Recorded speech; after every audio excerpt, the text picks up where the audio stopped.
நம்ம என்ன பண்ணிட்டு இருக்க? சாப்பாடு பேக் பண்ணிட்டு இருக்கேன்.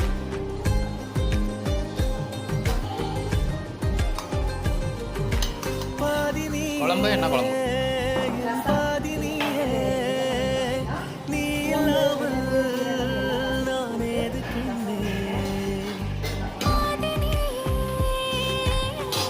நசுக்கப்பட்டு தான் வைப்பாங்க.